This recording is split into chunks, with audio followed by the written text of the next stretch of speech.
It was an emotional day of testimony in the murder trial of a Grand Ridge man. Stephen MANTECON has admitted to killing the 18-year-old victim, but claims it was self-defense. News 13's Chloe Sparks has been covering the trial for us, and she is live from the courthouse tonight. Chloe, witnesses say the murder victim also had a gun at the crime scene. Yeah, Amy, many of the witnesses said that Cain usually kept a loaded gun in his truck. Evidence shows that Cain's loaded gun was on the bed of his truck on a toolbox whenever law enforcement arrived to the crime scene.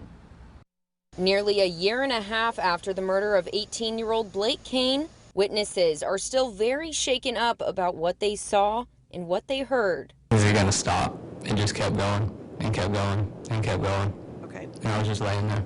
Many teenagers gathered at Porter Park in Grand Ridge on August 8, 2020 to watch Stephen MANTECON and Blake Cain fight each other. Being kids, don't even really think that the fight's going to happen. MANTECON arrived, then left, but he returned to the park a second time. Nathan Holland was in Cain's truck bed watching at this point. He takes his pistol out, puts it in the air, looks directly at Stephen MANTECON, and puts it on his toolbox. Okay. Then he walks to the front of his truck. Holland believes Cain was showing MANTECON he was unarmed for the fight. Jared Jones was close enough to hear the interaction between MANTECON and Cain and remembers what MANTECON said right before the shooting.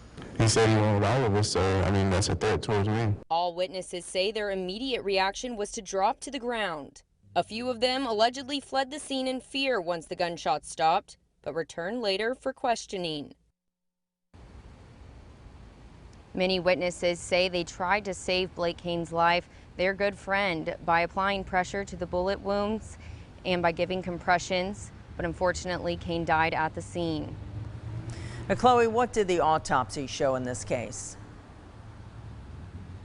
It determined that the cause of death was from 2 bullet wounds to the chest.